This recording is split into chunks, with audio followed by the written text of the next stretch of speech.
Estamos aqui na Bradesco Esportes FM, a rádio do seu esporte, conversando com Carlos Roberto, ele que é treinador de futebol da equipe do Al-Ahly da Arábia Saudita, né? Uma equipe que está tentando dar a volta por cima, afinal já foi de primeira divisão local, mas no momento está disputando a segunda divisão. Como é que está a situação da equipe por aí, Carlos Roberto? É um prazer bater um papo contigo. Boa noite, Juan. Eu digo boa noite porque aqui já é noite, né? Boa noite a você e todos os ouvintes, é uma satisfação grande. Na verdade, eu trabalho aqui, esse time, eu já tinha dirigido esse time há 30 anos atrás e esse time sempre permaneceu na primeira divisão. E de uns anos para cá, eu acho que não foi bem, caiu e agora me chamaram aqui para dar uma ajuda, dar um help. E nós estamos aqui, o Mauro Rosa, que é o preparador físico, o Ronaldo Franco, que é o treinador de goleiros, que também já tem experiência aqui no mundo árabe, e a gente tentando levantar esse time. A gente pegou o time em último lugar e agora já estamos no meio da tabela e a expectativa ainda é de que a gente consiga a classificação. Só sobem dois, é difícil, mas não é impossível. Não é impossível, e um salto da última colocação para entrar na disputa já é um grande feito, né, Carlos Roberto? Não é qualquer time que consegue uma arrancada, como por exemplo, até para o torcedor entender, como aconteceu com o Flamengo aqui, que era zona de rebaixamento, de repente foi lá para cima e conseguiu inclusive o título, né? É verdade, é verdade. A gente está trabalhando e trabalhando bastante. A gente, na verdade, não pegou uma situação muito boa, porque o time não tinha feito uma pré-temporada realmente programada, organizada, enfim, estava montando ainda o time. A gente tem muitas carências, mas na verdade é com muito trabalho, muita luta, muita dedicação, a gente está colocando as coisas nos eixos. Agora, eu queria que você falasse um pouco sobre essa equipe, né? Você pegar uma equipe 30 anos depois de ter tido uma primeira passagem, creio que você encontrou as coisas totalmente diferentes, né? Queria que você contasse como é que é essa experiência, né? Ser solicitado 30 anos depois. É verdade, eles lembraram muito do trabalho que ficou, né? Na verdade, há 30 anos atrás nós tínhamos muito mais dificuldades, porque esse time aqui ainda tinha um campo de terra, hoje já tem um campo de grama e daqui a um mês já vai para o seu estádio novo. Todos os clubes, grandes e médios e até pequenos, já tem estádios até próprios e isso vai facilitar muito. Então eles estão pensando em fazer esse trabalho para esse ano e depois fazer um trabalho com mais profundidade a partir do ano que vem. Inclusive já me solicitaram até para levar treinadores para as categorias de infantil, de mirim, infantil, juvenil e juniores. Me chama a atenção esse tipo de situação, que parece muito com o que está acontecendo, por exemplo, com o Luxemburgo, lá no Tianjin, né? A equipe que ele foi dirigir na segunda divisão da China, que é uma equipe que quer ser emergente, ela quer crescer, mas quer começar do certo, quer ter toda uma estrutura formada, mais ou menos igual acontece com o Alexandre Gama lá no Buriram United, que toda a categoria de base tem treinadores brasileiros, tem uma galera por trás. Esse investimento, né, olhando para um todo, ele é muito particular dessa área ali da Ásia, do Oriente Médio, né, que pensa no futuro, né, não pensa só no agora, né, Carlos Roberto? É verdade, é verdade. E eles aqui no Al-Ahly Clube, eles têm até essa experiência, que fizeram alguns jogadores na nossa época, há 30 anos atrás, e depois venderam esses jogadores. Então, eles também estão olhando por esse lado, de revelar jogadores, entendeu? Para suas equipes, né?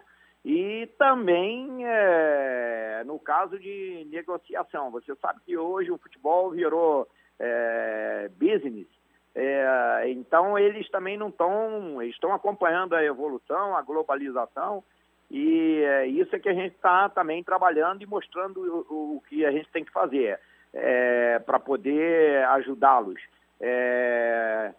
sugerir isso para eles, de a gente trazer treinadores brasileiros, justamente para a gente fazer uma filosofia dentro do que a gente pensa, dentro do futebol brasileiro, não esse que está sendo jogado agora, que certamente vai mudar. Isso é uma fase que o futebol brasileiro está passando, que é ruim, e por causa dessa fase ruim, nós perdemos muito mercado aqui, não só aqui na Ásia, como em todo mundo, né? Agora está recuperando, o pessoal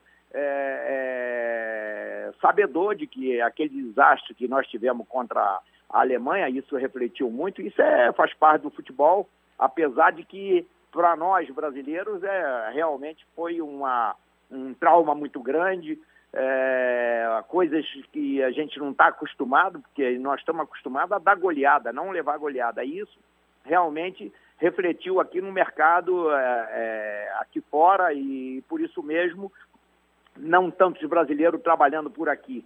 Mas eu acredito e a gente vai dar esse passo inicial para a gente reconquistar o mercado que já foi nosso aqui. É interessante isso, porque eu estive conversando no programa de ontem com o Lucas Talha Preta, que é um zagueiro da equipe do Hamilton, da Escócia, né? Onde só tem ele mais um de brasileiro, e perguntei justamente para ele que se ele indo bem, ele poderia abrir essa porta para outros brasileiros, né? E eu acho que essa história se casa muito bem com o que você está falando agora, porque o sucesso de um representante, de alguns representantes no país, ele podem abrir uma porta, né? Afinal, o brasileiro, ele sabe do riscado. O problema é que alguns maus exemplos destroem todo o resto, né? É verdade, é verdade. E haja vista o futebol aqui no Golfo Pérsico, principalmente na Arábia Saudita, Catar, Emirados Árabes, países que já participaram de Copa do Mundo, sempre quando tiveram sucesso e tiveram essa participação numa competição, a competição maior do futebol, ou seja, a Copa do Mundo, sempre foi com comissões técnicas brasileiras. E isso leva em conta também. A gente, apesar de ter perdido o mercado, eles lembram disso também. E o futebol aqui também caiu em qualidade. E agora está se reerguendo, está aparecendo jogadores jovens, bons, e a gente está vendo um movimento assim de renovação. É interessante pelo seguinte, desde que a Austrália entrou no bloco asiático, inclusive há essa certa reclamação e até uma dose de ciúme por causa disso, né? Os países do Golfo, eles perderam um pouco espaço, né? Não têm tido representantes recentemente em Copas do Mundo e tem que se fazer alguma coisa, né?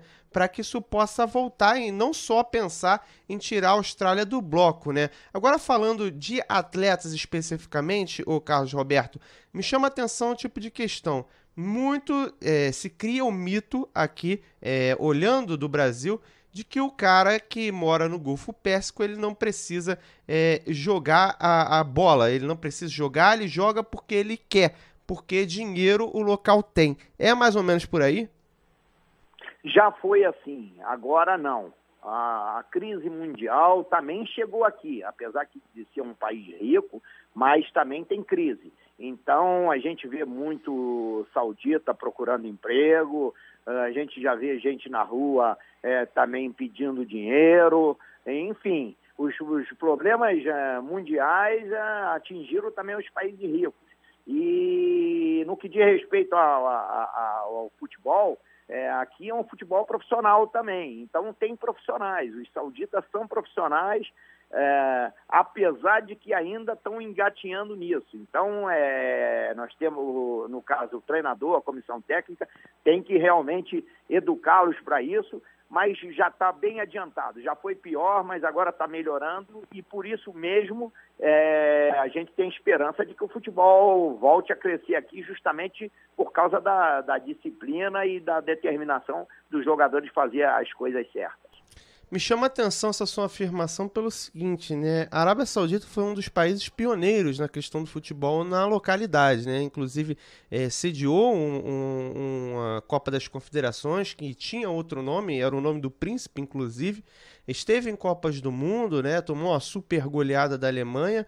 E me chama a atenção que, como você falou, né? As coisas estão engatinhando. Por que que o árabe ele contrata tanto, mas demora o futebol local crescer, o Carlos Roberto? É justamente por isso, pela facilidade que os jovens têm no que diz respeito a ter uma vida boa, ou seja, ter carro, casa, ter uma família que dá o sustento, não precisavam tanto, só que agora já tem muitos jovens que correndo atrás, entendeu? Porque, conforme eu falei antes, a crise também chegou aqui. E por isso mesmo eles estão correndo atrás, estão tentando melhorar, estão tentando melhorar a sua condição de vida e para isso tem que ganhar bem. E por isso mesmo estão treinando mais, estão se dedicando mais.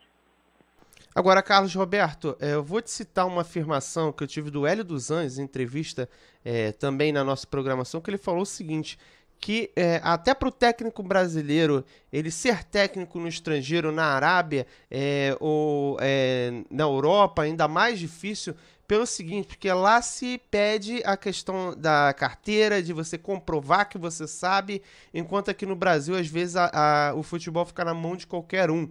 Queria que você comentasse esse assunto, né? Afinal, você viveu muito tempo aí no futebol asiático, né? E agora, mais recentemente, na Arábia Saudita. Queria que você comentasse se é realmente isso, né? Aí eles precisam que você prove e se isso é benefício pro próprio brasileiro. Eu acho que o benefício não só para o brasileiro, mas para o futebol em geral. Na verdade, tem muita gente, por exemplo, até jogador que para de jogar e acha que dali ele já dá um pulo assim para ser treinador disso aqui. Eu acho, o jogador para de jogar, ele vai dirigir, ele vai estudar, vai dirigir uma categoria de base ali, um infantil, um mirim, um júnior, e depois ele vai para o profissional. Nós temos essa experiência, nós tivemos uma experiência com Dunga, que foi guindado à condição de treinador a primeira vez que ele entrou como treinador, sem ter dirigido uma única equipe, né? Então, claro que jogou, tem experiência disso, daquilo, mas no fundo estava aprendendo, porque o ex-jogador tem muito conhecimento, mas está tudo embutido, ele precisa organizar aquilo ali. Para organizar aquilo, tudo que ele sabe, ele precisa trabalhar, estudar, numa outra categoria, não ser guindado assim ao primeiro time, uma seleção nacional, que é uma responsabilidade muito grande. Tudo bem, nós já tivemos, antes do Dunga, nós tivemos até o próprio Falcão, quer dizer, depois nós incorremos no mesmo erro com o Dunga. Teve o Falcão primeiro, já começou na seleção brasileira, quer dizer, não é bom. Como também não é bom o cara que vai lá e cai no futebol de paraquedas, o cara que nunca chutou uma bola, aí vai ser treinador disso aqui, ou então entra num curso, faz um curso aí, sabe como é que são os cursos, né? Você faz um curso de 10 dias, 15 dias e se torna treinador. Também não, né? Então o ideal é juntar a experiência de quem jogou, claro, com uma educação esportiva, entendeu? Tendo uma base, entendeu? Para poder chegar e poder transmitir tudo que ele sabe. É interessante esse tipo de questão pelo seguinte, né? Não adianta o cara falar, vai lá e mete uma bola de rosca pro cara cabecear, se na hora do exemplo ele não consegue nem chutar a bola e manda far você, né? É complicado. O exemplo pro treinador, do treinador, na verdade, ele faz com que a galera embarque na onda dele, né? É verdade. E hoje você sabe, se você tiver a gente conheceu vários, não vou citar nomes, pessoas que chegaram ao futebol e se tornaram até grandes treinadores, mas que tiveram uma escola boa. Por exemplo, muita gente que trabalhou com Zagallo, com Chirol, com isso, aquilo, ou com alguns jogadores, e vai pegando todo aquele termo, o termo técnico do futebol, mete de rosca, mete 3 dedos, mete isso, daqui a pouco o cara está falando aquilo e passando para o jogador aquilo, mas ele não sabe fazer, entendeu? É uma coisa até engraçada. Mas, de qualquer maneira, os jogadores, eles sentem isso. E o que passa mais confiança É o jogador, na verdade, é a pessoa que vai lá, demonstra conhecimento, experiência, passa confiança, passa o trabalho, tem conhecimento não adianta só o cara entender de futebol, o cara tem que entender do sistema, o que é o futebol, do que o jogador precisa, do que o jogador sente, entendeu? Ou seja, trabalhar ali a parte física, a técnica, a tática, tem a parte emocional, psicológica, enfim, é muito complicado. Agora é o tal negócio, fica mais fácil para quem já é do métier. Agora, Carlos Roberto, treinador de futebol que está na Arábia Saudita nesse momento. Vamos falar também de Botafogo, vamos falar de Série B e também um pouco do que você viveu na equipe. Para começar, ô Carlos Roberto, você foi um meio de campo de muita qualidade, né? Queria que você falasse pra gente como é que era jogar no meio de campo do Glorioso na tua época, antes da gente chegar nesse momento agora. Olha, quando eu fui guindado à condição de titular, eu saí direto da escolinha do Botafogo e fui pro Infanto Juvenil. No Infanto Juvenil fiquei só 2 meses, depois fui pro Juvenil, que não era... O Juvenil era o que hoje é chamado de juniores. E aí do Juvenil já fui algo direto pro profissional. E era em cada posição tinha 2, 3 jogadores que realmente, jogadores fenomenais, malabaristas, jogadores realmente bons. E craques, e não só no Botafogo, mas nas outras equipes também. Então, eu me vi facilitado por isso, por jogar no meio de craques. E aí se você joga no meio de bons você também vai ficar, entendeu? Então, jogando muito tempo ali, tudo, e graças a Deus me firmei, consegui jogar 10 anos ali como titular, depois fui para o Santos também titular, e enfim, sempre me dedicando muito e procurando jogar o futebol que precisa no meio campo, ou seja, com muito afinco, muita pegada, muita técnica, enfim, tinha que ter isso, não adiantava ser só um jogador de pegada, se não tivesse técnica não ia ter, tinha que ter um somatório bom de coisa, ou seja, condição física e condição técnica. E 442 jogos não é para qualquer um, né, Carlos Roberto?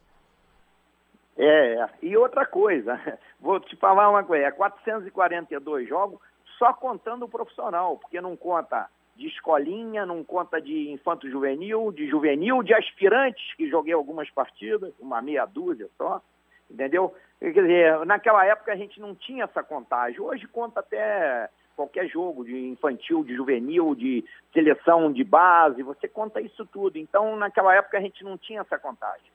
É interessante, né? Hoje em dia se conta gol até quando era infantil para virar 1000 gols, né? Deixa só essa colocação por aí. Agora, ô Carlos Roberto, 19 anos você chega à seleção brasileira. Conta pra gente, você estava no melhor momento naquela época?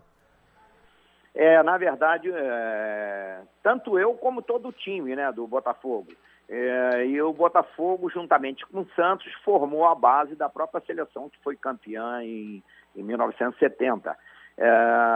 Aquilo ali facilitou bem. Cheguei à seleção, depois subi um pouquinho a cabeça, perdi um pouco o foco, o rumo, tive uma contusão que me deu muito trabalho no joelho, e essa contusão até me tirou da Copa do Mundo, que eu não estava num momento bom, e o Zagallo sabia disso, e de lá do próprio México, ele ficava ligando, o Carlos Roberto melhorou do joelho, melhorou, porque você sabe que o Joel Camargo, que era o quarto zagueiro, acabou sendo cortado lá mesmo. Ficou na delegação, mas não ia jogar mais.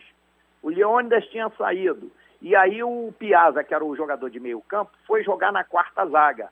E ficou só o Clodoaldo jogando e sem reserva. Mas aí o Zagallo ficava ligando, mas a coisa não aconteceu. Enfim, não aconteceu, não tinha que ser, mas tudo bem. Mas aí depois voltei a jogar mais um jogo na seleção, foram poucos jogos até, né? Mas a quantidade de jogadores para cada posição, a qualidade era muito alta, muito boa, e eram vários jogadores. Você vê que não foram campeões do mundo, um Dirceu Lopes, um Ademir da Guia, um Roberto Dias. Quer dizer, se eu ficar enumerando aqui, aí a gente não tem como dizer de todos os jogadores que deixaram de ser campeões em 1970, justamente por força do grupo que tinha, que era um grupo forte também, mas é questão de chance e de oportunidade. Afinal foram 40 pré-convocados, né? A lista era muito grande. Agora, Carlos Roberto, vamos falar de Botafogo de agora, um Botafogo campeão. Mas para muita gente, esse título é mentiroso, que o Botafogo ele jogou mais com a camisa do que com, por exemplo, a qualidade técnica. É mais ou menos isso que você pensa também? O que você viu desse grupo que disputou a Série B? Eu acho que todos estão pensando da mesma maneira. Na verdade, o Botafogo, pela sua tradição, requer um time mais forte, um time que imponha respeito, um time que a torcida confie para voltar a encher os estádios. Precisa melhorar na qualidade, justamente porque vai pegar agora equipes mais fortes na Série A, né? E por isso mesmo tem que fazer a montagem de um elenco bom, equilibrado e que tenha jogadores que chame a torcida e que empolgue a torcida e que o time, entendeu, possa ser o Botafogo dos áureos tempos. E por isso mesmo, na verdade, esses jogadores se esforçaram bastante, conseguiram o título aí da segunda divisão, né, da Série B, e tudo bem, então de parabéns disso aqui, alguns podem ser aproveitados e outros, na verdade, vão jogar. Você sabe que tem jogador que nasceu para jogar na Série A, jogador para a Série B, jogador para a Série C, isso existe, a qualidade é qualidade. Na verdade, o Botafogo, pela sua tradição, pelo seu nome, para voltar a ser o que é o Botafogo. Então, para isso mesmo, tem que reforçar e reforçar bem sua equipe. E o primeiro reforço que está se falando é um equatoriano, o Laréia, que teria abdicado do dinheiro em cash para poder vir a atuar no Botafogo. É um começo bom, como se começar com esse tipo de nome, ou deveria se pensar em outros nomes? Já se falou de Camilo, da Chapecoense. Eu queria que você respondesse isso. E mais uma coisa, desse elenco, colocando a guilhotina, quantos tem nível de Série A para jogar no Botafogo? Se possível, até os nomes deles. Olha, você sabe, eu já estou aqui, já vai para quase 3 meses, então 3 meses que eu não acompanhei esse final aí.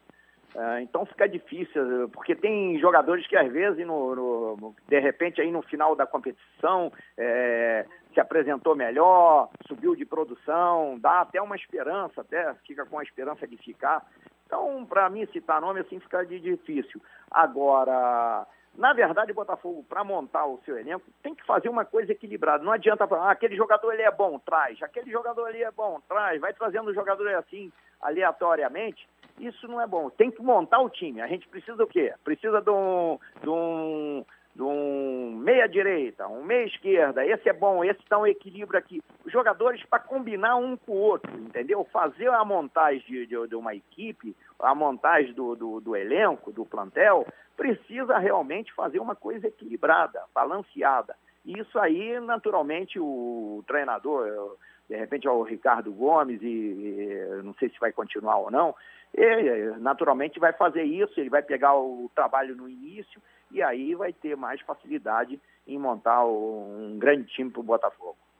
Agora, o Carlos Roberto, para finalizar o nosso papo, Botafogo ano que vem, 2016, dá para vislumbrar o quê de uma equipe que vem da Série B, né? Depois de um ano difícil, um ano bom, mas na Série B, e que chega como campeão. O último campeão foi o Joinville, disputou e foi o primeiro a cair. Não pode deixar isso se levar em conta. E o que dá para vislumbrar com esse Botafogo? Você acha que é possível uma reabilitação, quem sabe para virar igual aconteceu com o Corinthians, que hoje é ex-campeão e teve uma Série B nesse meio do caminho? Olha, o Botafogo, na verdade, vai ter que, diferentemente do Joinville, Tem, quer queira ou não, tem muito mais tradição. O Botafogo tem que procurar o seu caminho. O Botafogo, o seu lugar. O lugar do Botafogo é lá em cima. Então tem que fazer para isso, tem que fazer um elenco bom, vai ter mais condições, vai ter mais, eu acredito que a verba lá do Botafogo deve subir agora na Série A e arrumar bons patrocinadores e fazer o trabalho que tem que fazer aí para subir, para voltar ao lugar que o Botafogo nunca poderia ter deixado de ficar, né? Nunca poderia ter saído. Agora, nas categorias de base, o Manuel Renha vem fazendo um trabalho muito bom e aí vai ser o futuro do Botafogo. Agora, o presente já é agora, então, próximo ano aí é o que o Botafogo tem que procurar fazer uma boa equipe, uma equipe competitiva e melhorando sempre. Agora, contando também com esse trabalho para o futuro que está sendo feito lá nas categorias de base com o Manuel Renha. Tá certo. Carlos Roberto, treinador do Altai, da equipe lá da Arábia Saudita. Queria agradecer sua participação aqui na Bradesco Esportes FM. Foi um prazer bater um papo contigo. Prazer foi meu, Juan. Um abraço a todos aí, desportistas da Bradesco Esporte. Valeu, Carlos Roberto. Brigadão, hein? Um abraço, tudo de bom. Tchau, Grande tchau. abraço.